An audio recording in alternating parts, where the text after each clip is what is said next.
Ok, Ok. Bon, bah écoute, tu commences quand tu veux, Daniel. d'accord. Et puis Henri et moi, on suit. Et à la fin des 45 minutes, Henri te fera un petit signe et on prendra les questions pendant 15 minutes. Très bien, merci. C'est un plaisir d'être parmi vous aujourd'hui et de vous présenter un thème qui m'est assez cher, c'est le croisement entre les méta-heuristiques, qui sont en fait aussi des simulations, et les modèles classiques de simulation. C'est presque une répétition, méta-heuristique et simulation. Les objectifs étant pas tout à fait les mêmes, mais tout ça, ça peut se dialoguer. Alors, comme tu as proposé, Arnaud, tu voulais que je me présente, alors je vais le faire. Donc, je suis actuellement professeur émérite, encore jusqu'en 2000, je crois, dans 4 ans encore. Bon, ça fait le quatrième renouvellement que j'ai eu. Et donc, jusqu'à 2025. Et donc, à l'université Paris 13, qui s'appelle maintenant Sorbonne Paris Nord. Et je suis dans un labo, rattaché à un labo qui s'appelle le Centre d'économie de Paris Nord, qui regroupe des économistes et des gestionnaires également. Voilà. Donc, je vais me présenter, enfin expliquer si ça marche. Voilà. Comment j'ai découvert la dynamique des systèmes? Donc, il faut savoir, enfin, en fin des années 70, dans mes études d'ingénieur à l'École centrale de Lyon, il y avait un cours à option qui s'appelait la flux d'informations dans l'entreprise. C'était même pas dynamique des systèmes. Et c'était un professeur de l'Université de Lyon qui faisait ce cours et qui nous a fait découvrir cette approche. Et on a fait également des travaux pratiques, on a simulé, on a développé des modèles en Fortran à l'époque, en faisant appel à la bibliothèque mathématique de la machine qu'il y avait à l'époque. Et on utilisait Runge-Kutta, il me semble, pour faire tourner tout ça. Alors, on a fait des modèles de gestion de stock, des modèles d'épidémie, des modèles de comportement de voilier dans le vent, des petits modèles, hein. C'était donc très sympathique et ça m'a vraiment plu. Il y a eu aussi un cours à option de recherche opérationnelle à ce moment-là qui m'avait beaucoup intéressé. Après mes études d'ingénieur, je suis parti en production, plutôt industrielle, hein, et j'étais consultant, donc ça c'est une période, on va dire une dizaine d'années, et je suis après, alors c'est pas à plein temps, j'étais à 4 jours sur 5, donc pratiquement à plein temps, enseignant à l'École supérieure de commerce de Tours, où j'étais responsable du département de logistique et de système d'information. Et c'est à ce niveau-là c'est à cette époque-là que j'ai rencontré, je participais à des groupes de la Society of Logistic Engineers, par exemple, et des groupes aussi de l'AFTF Team qui m'ont fait découvrir et rencontrer des universitaires que je n'étais pas, hein. Je suis parti après cette expérience de formation, ça a duré 5 ans.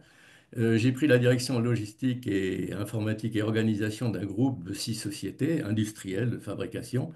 La logistique englobant l'amont, l'approvisionnement, mais aussi la gestion de production, l'ordonnancement et l'entrepôt principal, un grand entrepôt avec une centaine de personnes.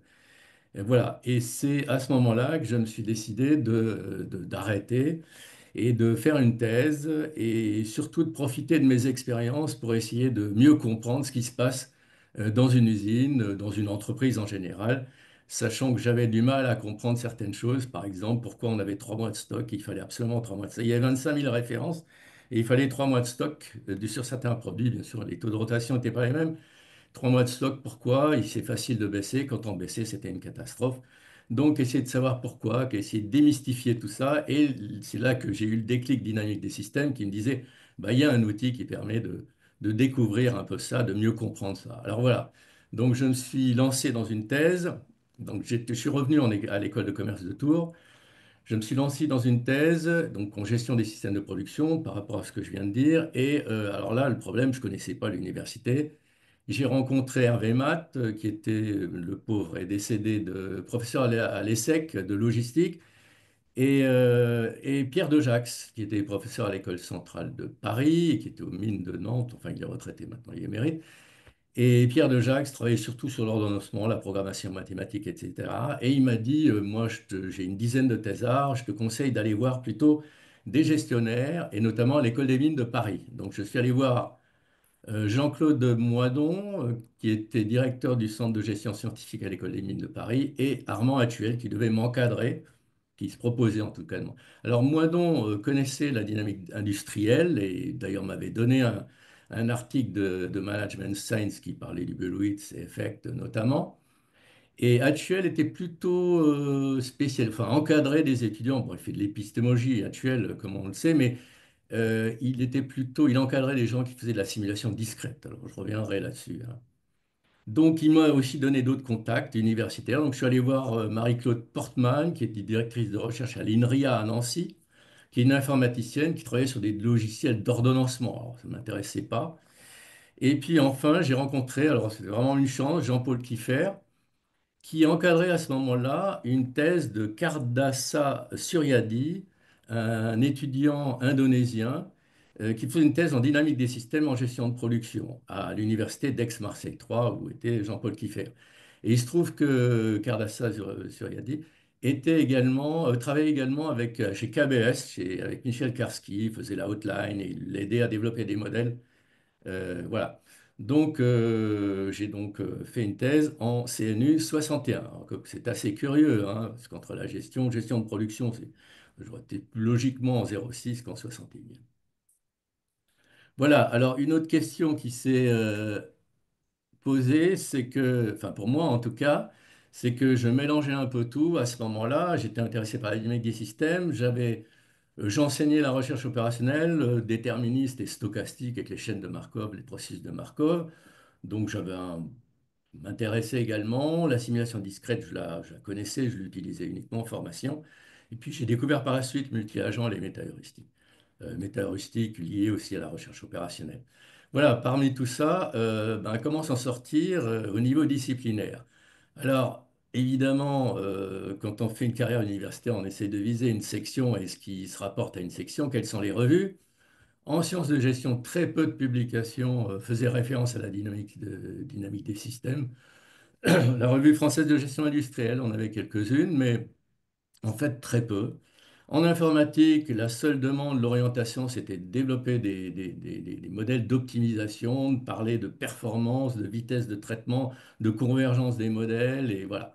Donc pas très intéressant. Et en automatique, le monde de CNU 61e, du génie industriel, on va dire, pour résumer un peu par rapport à la gestion de production, faisait surtout de la simulation discrète, d'usines, et puis utilisait des modèles d'optimisation ou des métaheuristiques pour trouver des solutions à des problèmes complexes et pour aider au pilotage des systèmes industriels, par exemple. Voilà. Et puis, il y avait de très rares revues, enfin, il y en a deux qui existent toujours parmi les trois que je montre, qui étaient multidisciplinaires ou transdisciplinaires. La System Dynamics Review, que vous connaissez bien. Alors, j'avais présenté un papier à Boston, à la conférence de Boston de System Dynamics International Conference, sur l'analogie entre les diagrammes causaux et les réseaux d'automates. Et voilà. Et suite à ça, j'ai voulu proposer un papier. J'en ai parlé à George Richardson à l'époque sur l'idée. Je lui ai envoyé un petit brouillon et puis il m'a dit c'est intéressant, mais il faut expliquer au monde de la dynamique des systèmes ce que c'est le réseau d'automates, les réseaux d'automates. Donc pour un même papier expliquer deux choses, c'est difficile, donc j'ai laissé tomber. La Revue internationale des systémiques, et là je remercie Bernard Polleret qui en a été rédacteur en chef pendant longtemps, et président de l'AFCET aussi, où là j'ai dû publier trois papiers, il me semble, et donc une revue très ouverte et très transdisciplinaire. J'ai beaucoup apprécié. Et JASS, c'est une revue, je pense, assez récente qui s'appelle Journal of Artificial Society and Social Science, qui est multidisciplinaire. C'est plutôt, bon, je dirais, les deux tiers sont des sociologues, sinon des économistes, des juristes, etc., mais qui font plutôt de la modélisation multi-agent. Et évidemment, il y a toutes les revues qui sont sectorielles, hein, agricoles, agroalimentaires, l'énergie, l'écologie, où là, le problème pour celles qui ont des facteurs d'impact extrêmement importants, c'est qu'elles sont multidisciplinaires, mais elles passent par exemple sur la revue Hydrogène à des chimistes et des économistes. Alors il y a un problème de légitimité, enfin de crédibilité. C'est pas moi qui le dis.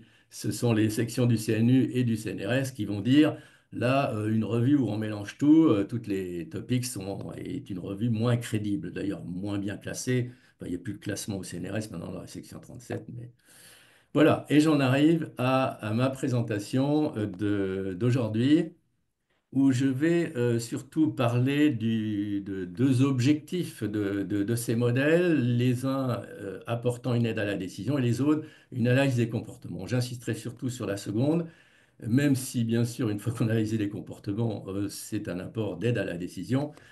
Et je vais parler de méta-heuristique pour les modèles d'aide à la décision. Les modèles de simulation, je les développerai par la suite parce qu'ils servent aux deux. Sur les modèles d'analyse des comportements, je décrirai rapidement les modèles de simulation d'événements discrets et surtout, ce qui est un peu récent dans le cadre de l'industrie 4.0 et de l'Internet des objets, etc. On arrive à l'acquisition de données en temps réel, le data mining, etc. Les digital twins qui ont un grand avenir, je pense. La dynamique des systèmes que tout le monde connaît, mais je vais prendre quelques exemples. Les réseaux d'automates, je montrerai aussi la complémentarité qu'il peut avoir et les modèles multi-agents Agent-Based Model ABM. Et puis ce que je voudrais surtout, c'est à travers de ma présentation, de montrer qu'il y a des complémentarités et qu'il y a des modèles hybrides et de plus en plus de modèles hybrides qui combinent méta-heuristique avec modèle de simulation, ABM avec dynamique des systèmes, etc. Et ça, c'est, je pense, très, très, très intéressant. Alors, je commence par les modèles d'aide à la décision. Bon, c'est un type de modèle assez classique. Alors là, bien connu des automaticiens, c'est les modèles de contrôle optimal. On a des variables de commande ou ce qu'on appelle les consignes en robotique, donc V1, V2, qu'on essaie d'optimiser de manière à ce que la performance P en sortie, alors j'appelle performance il peut y avoir plusieurs sorties évidemment, mais je vais dire performance globale qui est une optimisation d'une fonction f qui transforme une entrée en une sortie, sachant qu'on peut avoir à faire une fonction. Bon, là, c'est le cas le plus simple. Alors, je parlerai surtout des problèmes complexes, donc des fonctions discontinues, non convexes, et des fonctions, quand il y a des if, par exemple, dans les algorithmes, qui est un ensemble de fonctions, il y a des conditions. Alors, ça, on ne peut pas intégrer ça, on ne peut pas dériver ça. Donc, non-smooth optimization problem, et les systèmes différentiels bien connus en dynamique des systèmes. Alors en méta-heuristique, pour répondre à ces problèmes de modèle de contrôle optimal, il y a des méta-heuristiques. Évidemment, je ne parlais pas d'optimisation mathématique, on trouve la solution optimale certaine. Là, on est sur des approches de recherche d'optimisation. Méta, ça veut dire, ce sont des outils d'optimisation génériques, hein. C'est pour ça qu'on les appelle méta, qui sont d'ailleurs d'une représentation, c'est des modèles de simulation biométrique pour la plupart. Il y a aussi des algorithmes probabilistes, j'en parlerai pas, comme Monte Carlo, etc. Et des modèles hybrides où on combine les deux. Et voilà. Et puis là, on arrive à des modèles toujours d'aide à la décision très classiques de type what if, bon, les plus courants, où on a un certain nombre d'entrées. Évidemment, les entrées, il y a des entrées exogènes, il y a des entrées, il y a des variables de commande également. Et on a une performance qu'on essaye de comprendre, si elle est mauvaise, si elle est bonne, on essaie de savoir pourquoi et de savoir aussi ce qu'il y a à l'intérieur de la boîte. Mais pour l'instant, on dit du what if uniquement. Alors, simulation événement discret, SED, là, c'est du classique, hein. On regarde ce qui se passe, par exemple, dans une usine.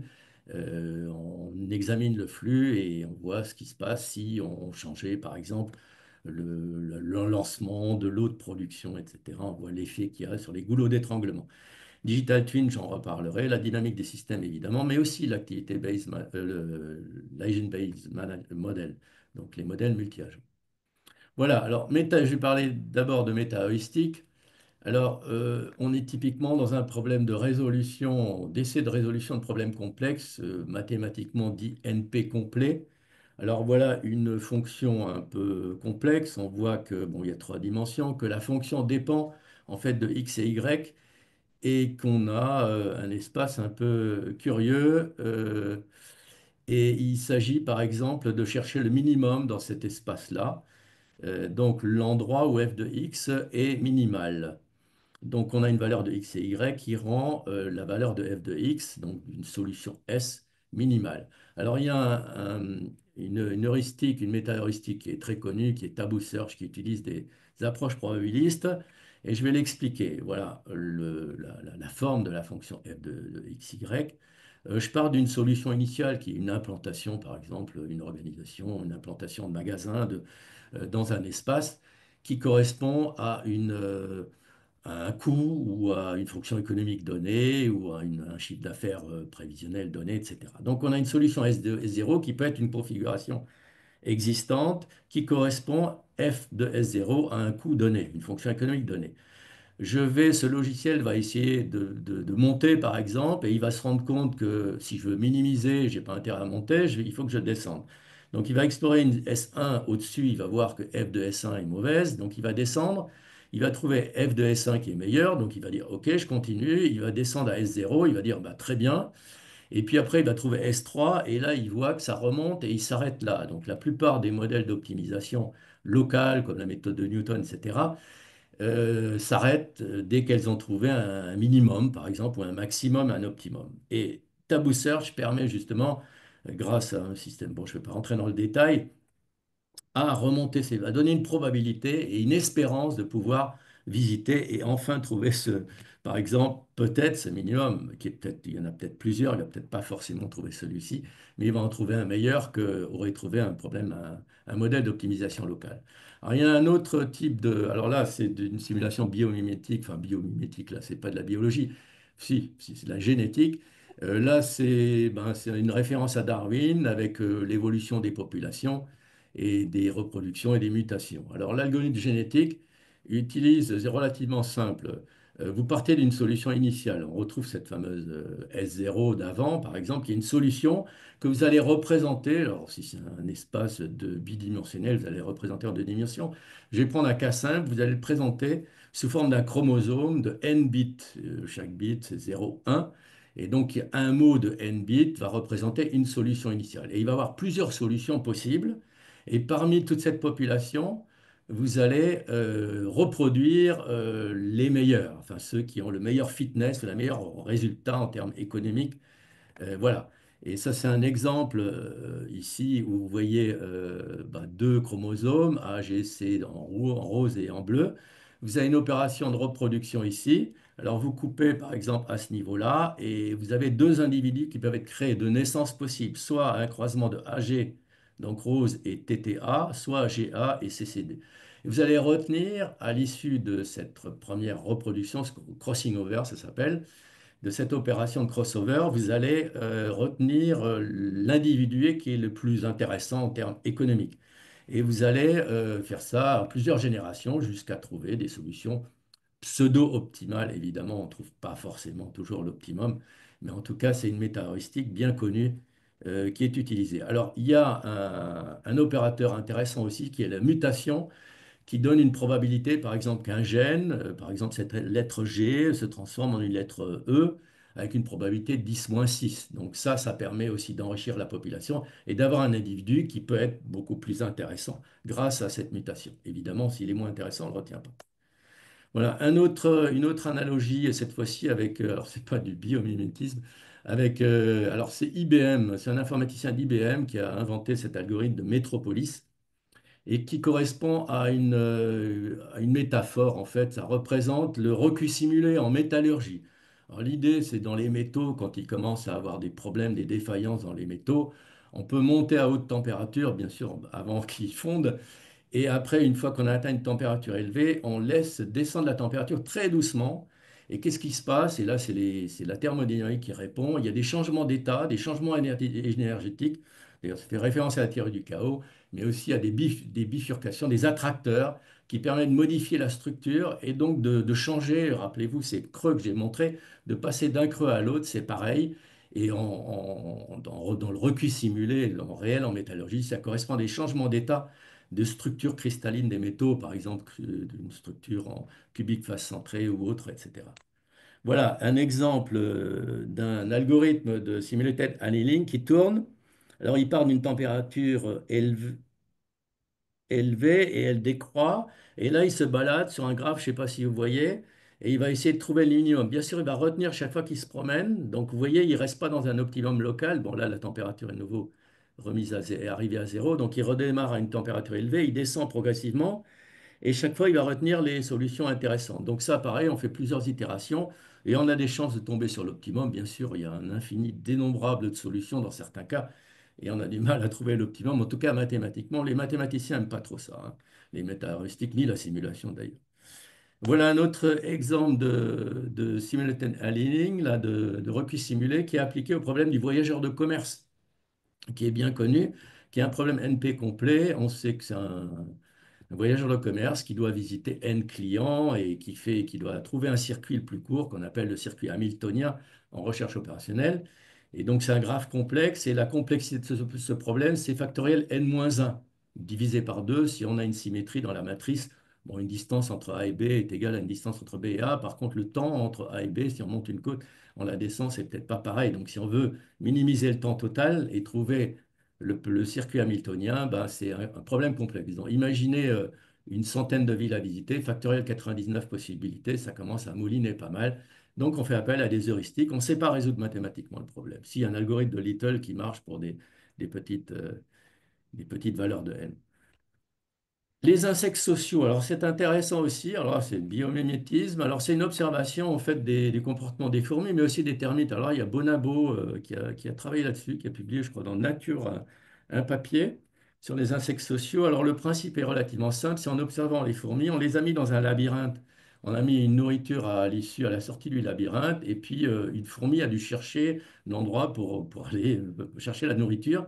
Et puis au fur et à mesure qu'il a trouvé un chemin rapide, il dépose des traces qu'on appelle des phéromones, pardon, des traces classiques au niveau de la vie animale.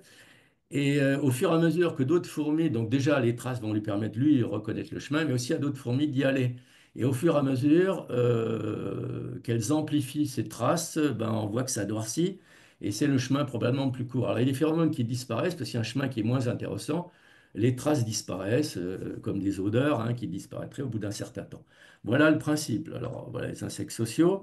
Et puis enfin, je vais parler du Particle Swarm Optimization. Alors là, c'est une métaphore des déplacement c'est un essaim particulier des oiseaux dans le ciel, hein, qui n'avait pas un contrôle central.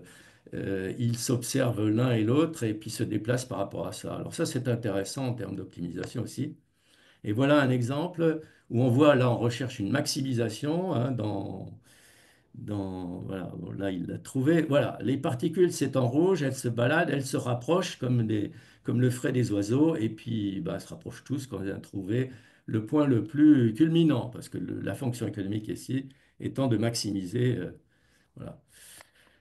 Voilà, donc je vais te donner un exemple maintenant de modèle hybride où on couple les deux. C'est un modèle de exemple de dynamique des systèmes où on a des variables exogènes, bien sûr, en entrée, mais aussi des variables de commande, V1, V2, une performance qu'on obtient en fonction des valeurs des variables de commande, mais on a derrière, on peut faire mouliner, simuler plusieurs fois le modèle, et parmi la population de V1, de vecteurs V1, VI, V1, V2, etc., on va retenir celles qui ont les performances les meilleures et on va faire un algorithme génétique sur le principe que je vous ai expliqué après pour retenir les meilleurs couples, les meilleurs vecteurs.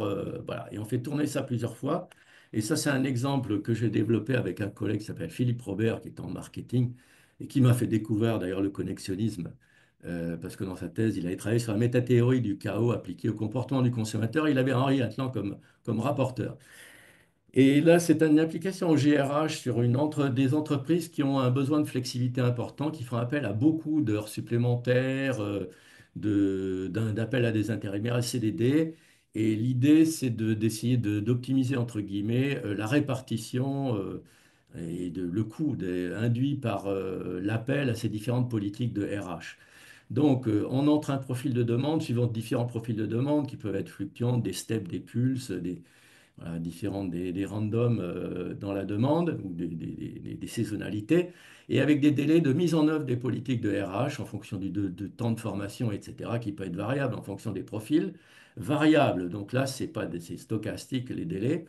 Donc c'est bien un modèle de dynamique des systèmes qui mouline et la simulation permet également de trouver une répartition d'individus, donc d'un couple, si vous voulez, de pratiques de RH qui sont les meilleurs. Et on fait tourner ça plusieurs fois. Voilà. Donc ça fait l'objet bon, on l'a présenté aux rencontres internationales de l'ACSEG, ou qui s'appelait Approche neurale à la science économique et de gestion, qui a changé de nom, qui s'appelle ACSEG depuis et qui était lancé par Ori Fay, qui était un professeur de marketing, qui faisait de l'algorithme génétique en marketing. Et sinon, bon, j'ai publié un article dans Jors sur ce sujet. Je vais parler surtout, donc là, je ne vous ai pas parlé des modèles de simulation, je vais présenter après, qui peuvent répondre aux deux objectifs, aide à la décision et à l'analyse de comportement, mais j'ai surtout développé cette partie-là. Alors, l'idée, bien sûr, c'est de voir ce qu'il y a à l'intérieur d'une boîte. Non, on a des performances qui sont bonnes, sont mauvaises, on veut savoir pourquoi. Bon, c'est du classique. Alors là, tous les modèles dont j'ai parlé avant répondent à cet questionnement. Voilà, voilà le premier, le modèle de simulation à événements discrets. Alors là, ça a été développé sur Simulake, qui existe toujours d'ailleurs, qui est un modèle d'événements discrets. Alors, on appelle ça simulation discrète. Alors, le temps est pas, il n'y a pas un intervalle qui n'est pas discrétisé, c'est pas un intervalle d'été constant, c'est des événements. Il peut y avoir un événement dans 5 minutes, puis un autre pendant 1 heure, donc 1 heure après, etc. C'est pas tous les 5 minutes, par exemple. Voilà comment ça tourne, le principe, mais ça reste une évolution temporelle. Là, c'est un exemple présenté d'ailleurs par l'entreprise de lignes d'embouteillage en parallèle. Et là, on peut identifier voilà, les goulots d'étranglement. Ici, on voit que là, voilà. Alors après, il y a on peut changer des paramètres de contrôle. Ça, c'est typiquement de la simulation discrète. On a le nez dans le guidon, on voit vraiment ce qui se passe et on peut agir. On voit, il y a la palettisation derrière, etc.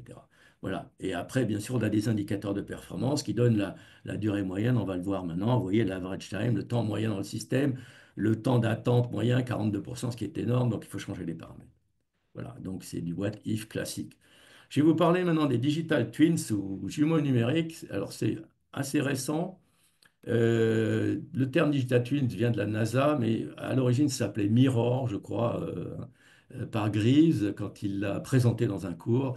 L'idée est la suivante. Bon, là, c'est une adaptation que j'ai faite en logistique sur un entrepôt réel avec de la manutention, etc. On a des capteurs en permanence et des datas qui sont transmises en temps réel grâce à l'informatique des objets, etc. Et on a un espace virtuel ici qui reproduit exactement l'espace réel. Et bien sûr, on fournit de l'information. Par exemple, on va dire au cariste, au lieu d'aller à cet endroit-là qui était prévu, tu vas changer, tu vas aller à telle destination. Alors, si ça vous intéresse, j'ai fait un article, alors pourquoi je le cite, qui va être publié, parce que je parle du lien avec la dynamique des systèmes, parce que Greaves présente le Digital Twin comme quelque chose de, je trouve, un peu ambitieux par rapport à l'approche des problèmes complexes que nous avons, des systèmes complexes sur lesquels nous avons l'habitude de travailler en dynamique des systèmes. Donc un DT peut comparer des données collectées en temps réel avec ceux d'un modèle de simulation, ça c'est intéressant. Les données collectées sont stockées, analysées avec du big data, donc on est vraiment en pleine IA. On a des algorithmes de machine learning qui sont extrêmement intéressantes pour analyser des données, mais aussi pour apprendre. Et pourquoi pas, peut-être un jour, on apprendra des mécanismes de feedback, peut-être qu'il en ressortira de l'IA, et là, ça pourrait être intéressant pour la dynamique des systèmes. Mais pour l'instant, le machine learning va se limiter à avoir des tendances, par exemple. Et Grive, alors ça, c'est assez récent, dans un papier, ils ont annoncé, alors c'est pas vraiment aussi ambitieux que la dynamique des systèmes, de faire varier les paramètres et pour approcher la complexité, et étudier la sensibilité et analyser les non-linéarités conduisant à des comportements indésirables. Évidemment, on n'est que sur des données de capteurs, hein, donc la motivation, on aura du mal pour l'instant à la mesurer à l'inclure dans les modèles de simulation. Là, c'est un exemple intéressant de couplage des modèles des simulations discrètes avec les digital twins dans les entrepôts qui est le papier cité en dessous. Les modèles évoluent en tant que partie intégrante. Donc, on les intègre aujourd'hui dans les digital twins. Et là, ce qui est intéressant, c'est ça. C'est le modèle de simulation joue le rôle de cyberjumeau et il exécute des requêtes à partir des données en temps réel qui reçoit à partir des capteurs d'intelligence des of things, là, des objets, qui est intégré aux jumeaux physiques, donc c'est les capteurs, et qui sont ensuite traités et mis à jour après la simulation jusqu'à l'état suivant. Donc, il y a une synchronisation entre le modèle de simulation et l'acquisition de données en temps réel, et bien sûr le traitement des données en data mining, etc., parce qu'il y a bien trop de données, hein. Il faut les filtrer. Voilà. Les modèles dynamiques du système, je vais parler de quelques cas. Voilà un exemple dans le domaine sur lequel je travaille de logistique. C'est un papier intéressant qui a montré en fait sur quoi, c'est une bibliographie, hein, une revue de littérature qui montre qui a travaillé en logistique en utilisant la simulation discrète ou en dynamique des systèmes. Et ce qu'on peut observer, je ne vais pas rentrer dans le détail, ce n'est pas l'objet, on peut observer qu'il y a des points communs, qu'il y a des gens qui travaillent d'intégration d'échange d'informations, de performance des systèmes, de gestion de stock, etc., qui utilisent ou la dynamique des systèmes ou la simulation à événements discrets. Donc c'est très intéressant. Et ce que disent les auteurs, il existe très peu de recherches utilisant la modélisation hybride, et je pense que ça c'est intéressant, qui travaille surtout à deux niveaux, micro, macro. Et c'est un domaine à développer à l'avenir. Alors, je vais quand même citer un doctorant que j'ai encadré. Alors, c'est plus lointain que ce constat-là, qui était en 2002, qui a travaillé sur développer un modèle dynamique des systèmes. Et en reprenant le concept du balance scorecard de Kaplan et Norton, qui parlait d'équilibre, mais tout ce qu'il faisait était complètement statique. Donc, l'idée, c'était de représenter cette dynamique entre les indicateurs de performance et appliqué aux industries alimentaires avec des enquêtes, etc. Mais ce qu'a fait Madi après, il a fait, on va dire un peu comme un postdoc, mais c'était un contrat de recherche avec le CRIT Productique de Pays de Loire. Il a travaillé avec des informaticiens et il a son modèle de dynamique des systèmes, il l'a couplé avec un modèle de simulation discrète avec des échanges d'informations, un modèle développé sous Arena et en passant par Excel comme interface entre Vensim et Arena. Donc, c'était intéressant, micro, macro, hein. L'objectif, évidemment, je vous apprends rien, mieux comprendre de la dynamique des systèmes, comprendre la dynamique complexe, mais j'aime bien utiliser le terme de Forrester d'inconscient organisationnel ou de non-intuitive aussi, comportement non intuitif. Donc c'est vraiment l'objectif et je retiendrai surtout ces aspects-là. Je voudrais surtout parler de ces aspects-là. C'est étudier les comportements pour se voir si le système est équilibré, quel est son niveau de sensibilité, est-ce qu'il est instable, est-ce qu'il y a des transitoires, comment on les visualise, comment on identifie les prééminences des boucles. On voit dans certains cas des boucles sont inhibées et que certaines boucles, seules certaines boucles, bon, c'est tout ça, tout le monde, vous connaissez ça très bien. Alors par rapport à tout ça, évidemment, n'importe quel modèle peut avoir montré des boucles, des prééminences, etc. Se pose un gros problème de validation. Donc là, j'aimerais juste en parler. Rien de nouveau non plus. J'aime bien ce qu'a dit Forrester dans les années 60, quand il a sorti Universal Dynamics. Il l'a dit, il a écrit qu'il faut faire confiance aux modélisateurs. Évidemment, tous les modèles sont faux, hein. C'est même dans la System Dynamics Review, je crois que c'est Richardson qui a fait un article là-dessus. Le modèle a false, hein, quelque chose dans ce genre-là. Le titre, je ne me rappelle plus exactement. Donc, confiance apportée au modélisateur, renforcée par un ensemble de tests. Donc, ça, a été complété par Peter Senge aussi. Les années 80. Évidemment, Sterman écrit aussi là-dessus. Et Yaman Barlas, alors, qui a fait un bel article dans System Dynamics Review, où là, il énumère vraiment tous les tests structurels, comportementaux, de validation. Alors, voilà, ça, c'est rien de nouveau.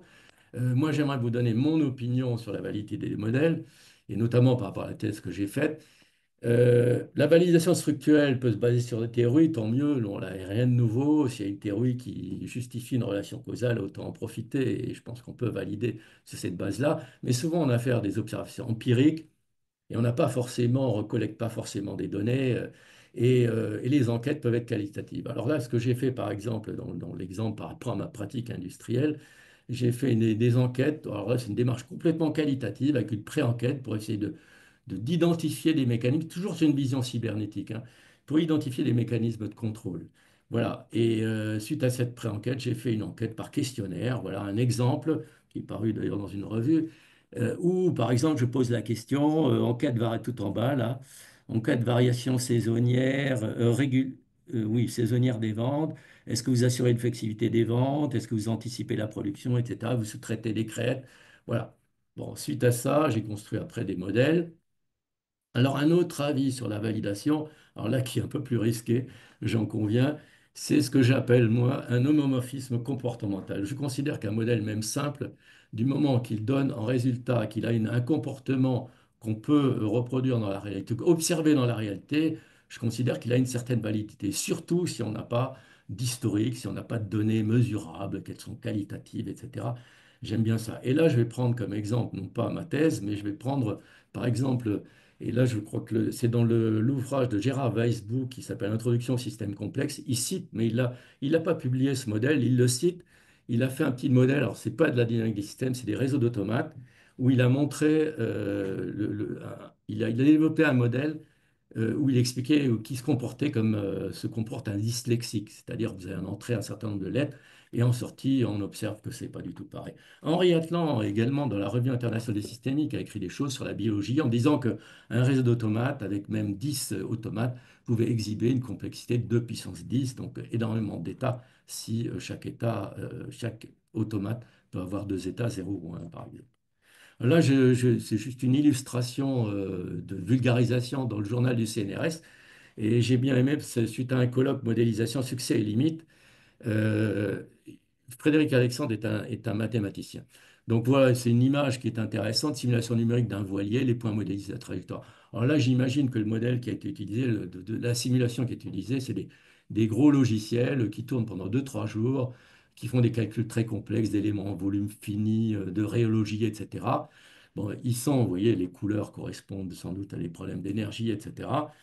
Voilà, on lui a quand même posé la question, vaudrait-il mieux complexifier encore, parce qu'il faut toujours avancer dans la simulation, est-ce qu'il faut complexifier ou plutôt simplifier les modèles et simuler pour s'approcher au mieux de la réalité? Alors il a répondu, enfin, j'ai pris la fin de sa réponse, dès lors que les phénomènes impliquent des considérations humaines, sociales, politiques, cognitives, bien formuler les questions que l'on pose et définir un modèle plus simple est souvent plus pertinent que ça qu'appuyer tout de suite sur un bouton rouge de simulation dans un modèle très complexe et de le compliquer encore. Moi j'aime bien cette réponse. Un petit exemple ça c'est extrait de ma thèse d'un diagramme causal. Donc, suite à l'enquête que je vous ai présentée avant, il y a 2 variables commandées, sont le taux de service dans un système de production, qualité de service et les délais. Et puis, il y a plein d'autres variables de contrôle, les indicateurs de performance et plein de boucles, par exemple la réorganisation, difficilement mesurable, comme la motivation, des choses comme ça. Et voilà, donc c'était ma thèse que j'ai publiée en 93. Je n'ai fait un livre d'ailleurs qui s'appelle Management industriel, où je présente d'autres approches de simulation. Et puis également, c'est paru dans IGPR à l'issue de ma thèse. Voilà.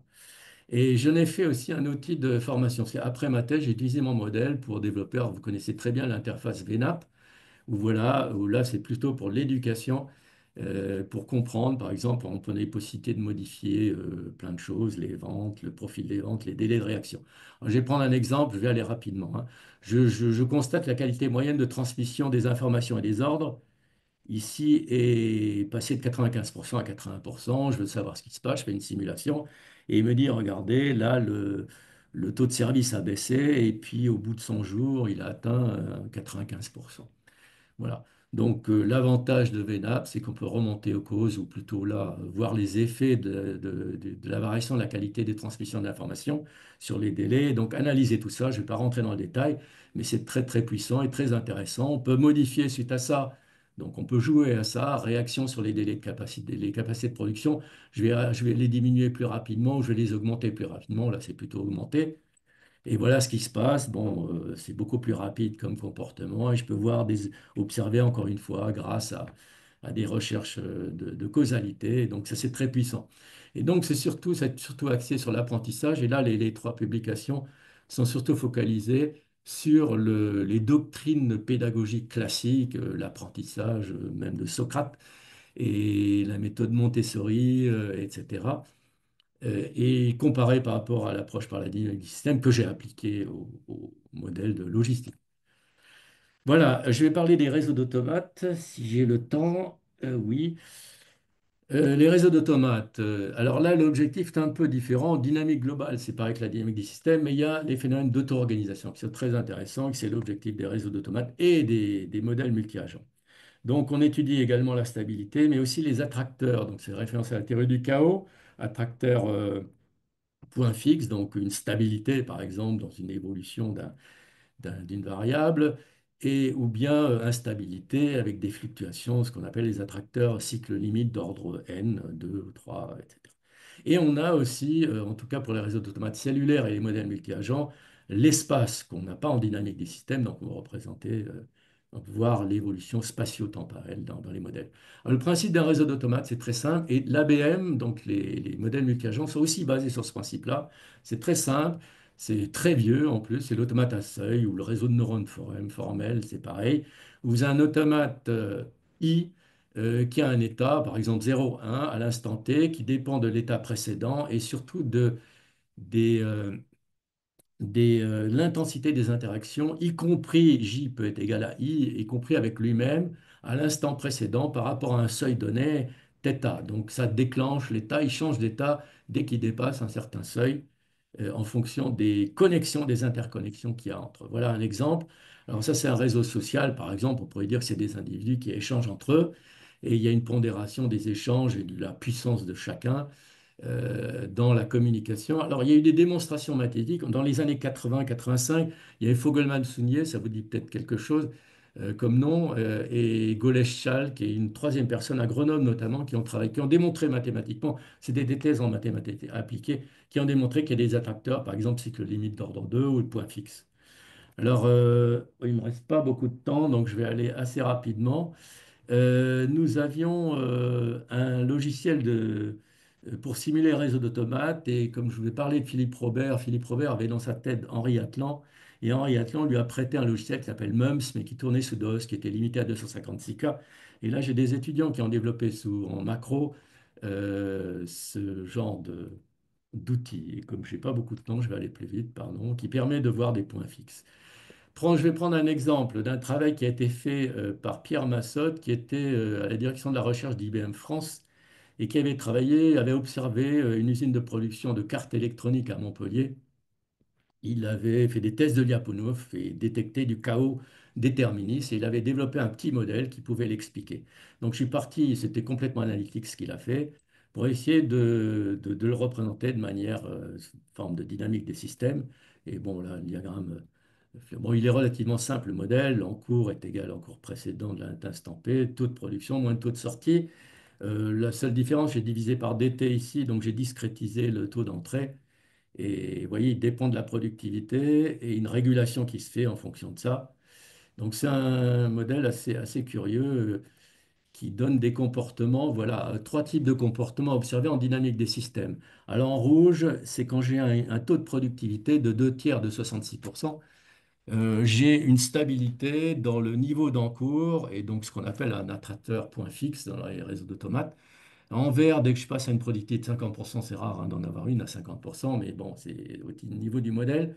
On voit qu'un cycle limite d'ordre 2, c'est-à-dire que ça fluctue, ça aussi, il passe d'un état à un autre, ça revient à l'état précédent.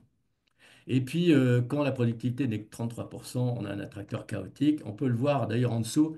Vous avez en X ici la productivité et les bifurcations qu'il y a à partir d'un certain seuil de productivité. Où là, et là, on ne sait plus du tout prévoir. Voilà. Et alors, ce que j'ai fait également, que j'avais présenté dans une revue, dans une conférence de dynamique des systèmes à Boston, c'est l'analogie entre les diagrammes causaux et les réseaux d'automates. Donc voilà, c'est le même que j'ai traduit. J'ai rajouté des couches de neurones, là, enfin N et des neurones, et avec des fonctions de seuil, et puis ça donnait les mêmes attracteurs. Voilà. Autre petite illustration encore des réseaux d'automates. Le modèle de Schelling, je pense que tout le monde connaît, c'est un modèle de Schelling, prix Nobel, de ségrégation avec, on va dire, un taux d'acceptation de la différence. Si vous êtes bleu, vous êtes proche des bleus, plus ou moins, vous acceptez plus ou moins les rouges, et les rouges acceptent plus ou moins les bleus. Et en fonction de ce seuil de tolérance, ben, il se passe des choses assez curieuses qu'il a pu observer à travers un réseau d'automates cellulaires. Alors là, on est en spatial. Et voilà, il a montré qu'il y a une forte ségrégation quand le taux de racisme de racisme, d'intolérance est élevé. Et puis, suivant le seuil de tolérance, c'est plus ou moins différent. Alors, il a rajouté aux agents des attributs comme les income, etc. Et je terminerai par le modèle multi-agent, s'il me reste du temps, qui sont individus centrés. Alors là, on n'est pas absolument pas dans la logique de la dynamique des systèmes, mais qui permettent de comprendre des phénomènes émergents et d'auto-organisation. Alors, comment modéliser les agents? C'est un exemple d'un doctorant qui s'appelle Mohamed Berada, qui a développé un modèle entre un client et un fournisseur qui échange des données sur de prévision. Et il y a une distorsion de l'information et voilà, et on étudie ça, il y a des interactions. Et il y a un résultat intéressant qui montre que plus l'information est disturbée, plus enfin, le coût est faible, donc c'est pas du tout ce qu'on attendait.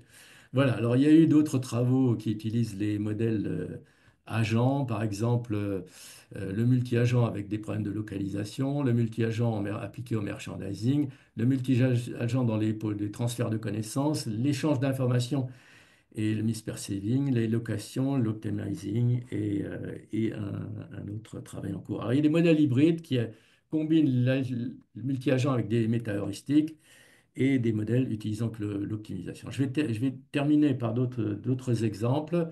Dans d'autres domaines, là, c'est un papier intéressant sur les interactions publiques sur la pauvreté, où il y a une interconnexion entre un modèle dynamique des systèmes et un modèle à base d'agents, donc un modèle multi-agent. Vous voyez ici, il y a des interactions. Alors, je ne vais pas rentrer dans le détail de leur modèle, vous avez les références du papier. Modèle de système qui envoie au modèle multi-agent des macros variables comme les revenus moyens, la disponibilité de la main-d'œuvre. Et ce modèle multi-agent va après renvoyer, enrichir le modèle de dynamique du système pour voir comment se répartissent les ménages. Voilà. Donc très intéressant.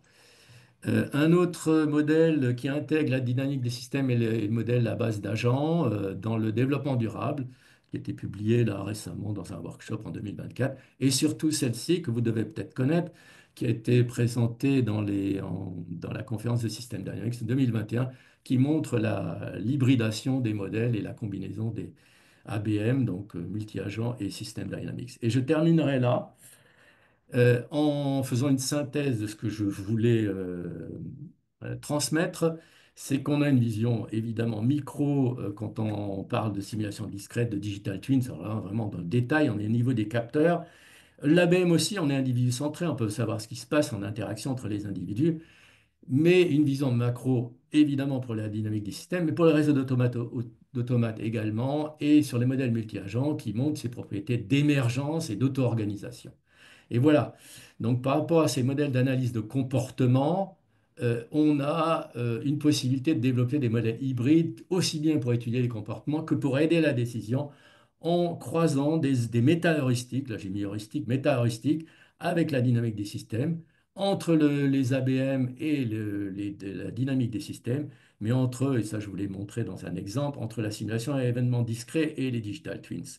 Donc, je pense qu'il y a beaucoup de choses à faire à ce niveau-là. Ben, je vous remercie pour votre attention. J'espère ne pas avoir été trop long. Merci. Je suis à votre disposition pour répondre aux questions. Merci Daniel pour cette présentation qui nous fait vraiment du bien pour connaître l'existence de ces modèles qui permettent de comprendre le comportement des agents et aussi pour aider à prendre des décisions. Alors, Arnaud demandait si tu avais si tu as utilisé l'intelligence artificielle dans tes travaux de modélisation et aussi c'était dans quel cadre? Non. L'IA, Voilà. non. Ben, on peut dire que les réseaux d'automates font partie de l'IA, mais bon, non.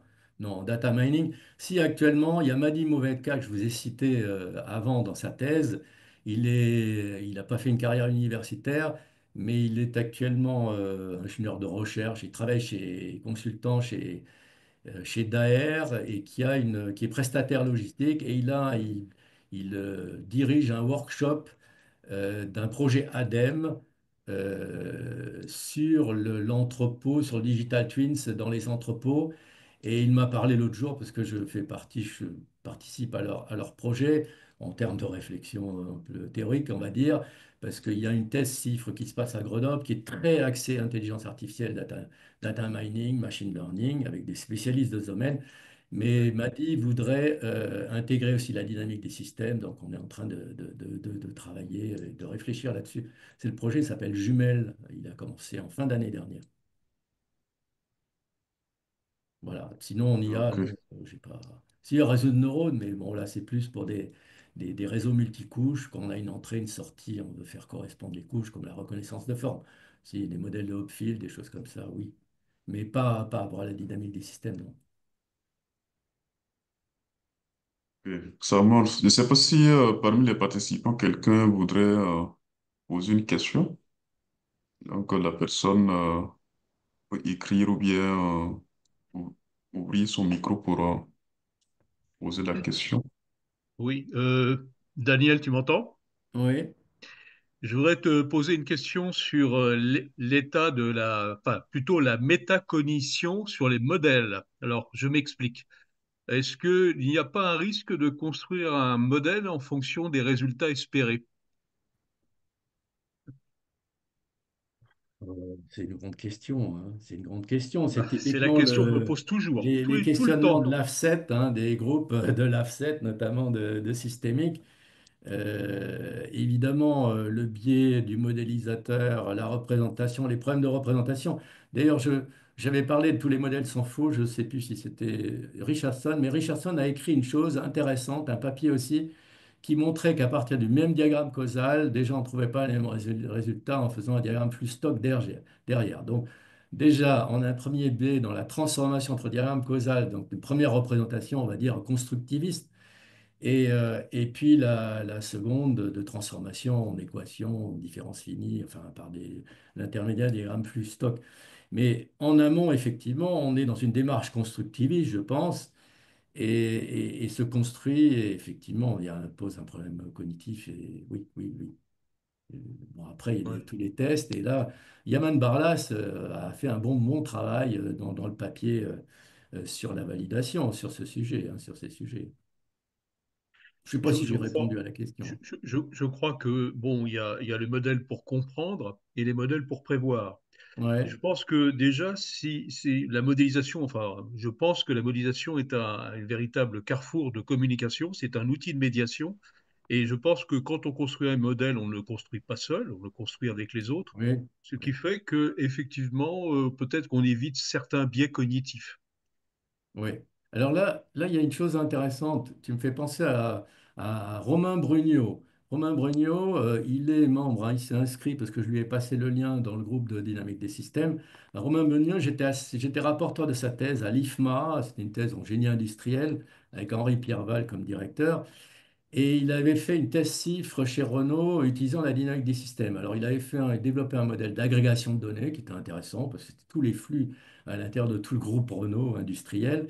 Et il a fait une thèse en dynamique des systèmes et je l'ai invité à Paris 13, il y a une dizaine d'années, il me semble, pour assister à une présentation de recherche. Et il m'a dit qu'il retenait encore aujourd'hui. Alors, il était directeur à ce moment-là, directeur industriel de Alstom. Et là, j'ai vu qu'il est vice-président chez Valeo. Et il dit, je reste convaincu que la représentation, que les diagrammes causaux est un moyen de communication et d'élaboration. Alors, il ne va pas jusqu'à faire des modèles aujourd'hui, mais il utilise toujours ce support pour construire, co-construire une représentation, en fait. Ouais, ouais. Romain Brugnot. Merci. Donc, Céline, Oui, bonsoir. Merci pour cette Bonsoir. présentation. Vous m'entendez bien? Oui, Oui, ça oui, va. j'entends. Oui. Moi, j'ai donc, en fait, moi, je suis un peu nouvelle sur ces sujets, même si, voilà, j'ai commencé à bien progresser. Et il y a quelque chose enfin, je suis très investie sur les questions comment dire, de crise climatique ou de crise environnementale et sur comment, voilà, enfin, quoi faire pour essayer de nous sortir de ces situations. Et en fait, il y a quelque chose qui me frappe, plus je me penche sur la dynamique des systèmes, c'est que euh, enfin, on aurait pu espérer, et je pense que vous avez espéré au cours enfin, de votre carrière, que ces outils-là soient davantage utilisés, les outils de modélisation. Et qu'est-ce qui fait, enfin, qu'est-ce que vous referiez différemment aujourd'hui pour arriver à faire en sorte qu'ils soient davantage utilisés bah, dans la décision politique, hein, dans l'élaboration de lois, parce que il y a plein de lois aujourd'hui qui sont un peu à contre-courant finalement de ce que nous disent même des modèles simples. Et quel serait pour vous, parce que c'est un des objets là, du groupe que Arnaud a reconstitué, vraiment enfin, qu'est-ce qu'on peut apprendre de toute cette expérience que vous avez accumulée pour arriver à faire progresser globalement la société sur la question de sa compréhension des enjeux systémiques, pour le dire d'une façon très générale. Alors là, j'ai une réponse un peu curieuse que je vais vous donner. Eh ben, il faudrait faire un réseau d'automates avec les interactions entre les différents membres et les parties prenantes et essayer de voir si vos interactions vont faire émerger une prise de conscience, je parle de dynamique des systèmes, hein, mais le modèle, la représentation pourrait se faire en examinant ces interactions. Alors c'est vrai que historiquement, il y a eu une présentation, la première, je crois, ou la seconde, je ne sais pas, sur l'historique de la dynamique des systèmes. Et en France, bon, à une période, je pense qu'on était une dizaine, plus les entreprises, beaucoup de consultants l'utilisaient. Mais donc, je crois qu'il y avait 150 ouais, dans ces eaux-là, donc il y avait pas mal de monde. Mais au niveau universitaire, c'est le problème de l'acceptation d'une discipline. Bon, je parlais du génie industriel, par exemple, le génie industriel, ça n'existe pas en section universitaire. Donc, soit on est roboticien, soit le génie industriel, c'est où? C'est de la gestion, on ne sait pas. Donc, là, c'est pareil, la dynamique des systèmes, c'est un outil. C'est une approche, il n'y a pas de section universitaire, il n'y a pas de section CNRS spécifique à la transdisciplinarité, par exemple. Donc en France, c'est un problème de lancement, déclenchement. Alors ça se déclenche beaucoup plus facilement dans notre pays, on le sait très bien. Il suffit de voir ce qui se passe, les publications et les références. Et en France, on a plus de mal. Alors bah, ce groupe-là, qui j'ai vu, il y a 350 membres, donc c'est énorme. J'espère et je pense qu'il va avoir un développement et qui vont émerger une responsabilité. Alors évidemment, il y a tous les travaux du Club de Rome qui sont pris et repris, critiqués et recritiqués en permanence, mais qui reste l'archétype quand même de base de Meadows et Forester sur lesquels il faut travailler et vulgariser aussi pour transmettre bah, je crois qu'au Sénat, ça a été présenté au Sénat, il me semble, quelqu'un l'avait présenté. Et puis, donc voilà, c'est une diffusion qui doit fonctionner, hein. Donc, il faudrait faire un modèle de diffusion pour s'assurer ou assurer qu'il y ait des bonnes interactions de façon à faire émerger ce changement de paradigme, en fait, hein, par rapport à ces problématiques de réchauffement climatique et autres. Donc, il faut appliquer un peu un modèle de dynamique des systèmes à l'émergence de la dynamique des Voilà, systèmes. c'est Mais ça. effectivement, je ne sais pas si ça a déjà été plus ou moins fait, mais Là, je- si vous faites du data mining, vous récupérez toutes les interactions qu'il y a sur le site des 350 membres et vous essayez d'en extraire une connaissance en utilisant des modèles type Alcest, etc., des modèles qui permettent d'extraire un savoir. Et peut-être là, vous allez voir s'il y a quelque chose qui émerge de tous ces discours et de ces échanges qu'il y a, hein. Ça pourrait être intéressant à faire déjà. Mm. Ouais. Merci en tout cas pour cette De rien, présentation. de rien.